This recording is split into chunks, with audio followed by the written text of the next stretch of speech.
भाजपा नेता ने तेजस्वी यादव पर कसा तंज, कहा अनर्गल आरोप लगाने से बेहतर है अपनी राजनीतिक जमीन बचाना। नीतीश कुमार के राज्यसभा जाने के प्रसंग में तेजस्वी यादव भाजपा पर खूब बोलते दिख रहे हैं।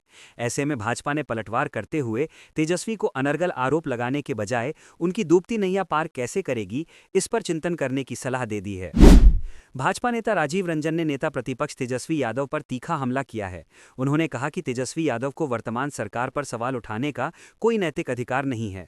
उन्होंने तेजस्वी को एक्सीडेंटल उप मुख्यमंत्री करार देते हुए कहा कि राजनीति में उनका अपना कोई जनाधार नहीं है और वे केवल अपने परिवार की विरासत के दम पर राजनीति कर रहे हैं। भाजपा नेता राजीव रंजन ने नेता प्रतिपक्ष तेजस्वी यादव के शैक्षणिक स्तर पर सवाल उठाते हुए कहा कि ये समझ से परे है कि नवी फेल व्यक्ति शिक्षा पर बात कर रहा है। उन्होंने कहा कि तेजस्वी यादव, आप अपने माता पिता के 15 साल के शासनकाल को याद कीजिए, जब बिहार में पहलवान विद्यालय चलते थे।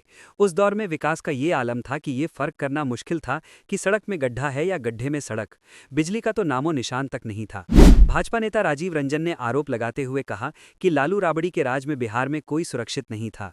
सरेराह हत्या, लूट, बलात्कार और डकैती जैसे जघन्य अपराध आम बात थे। उन्होंने तेजस्वी को जवाब देते हुए कहा कि आज बिहार में संगठित अपराध पर पूरी तरह अंकुश लगाया गया है। जो भी घटनाएं होती हैं, प्रशासन उनका शीघ्र उद्भेदन करता है।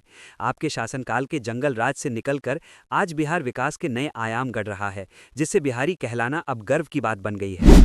भाजपा नेता राजीव रंजन ने नेता प्रतिपक्ष तेजस्वी यादव को अपनी राजनीतिक जमीन बचाने की सलाह दी।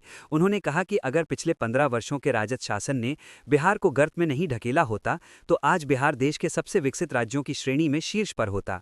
उन्होंने तंज कसते हुए कहा कि तेजस्वी यादव को सरकार पर अनर्गल आरोप लगाने के बजाय इस बात की चिंता करनी चाहिए कि वे राजनीति में अपनी डूबती नैया को कैसे पार लगाएंगे। जानकारी कैसी लगी कमेंट में ज़रूर बताइए। अगर अच्छी लगी हो तो चैनल को सब्सक्राइब ज़रूर करें।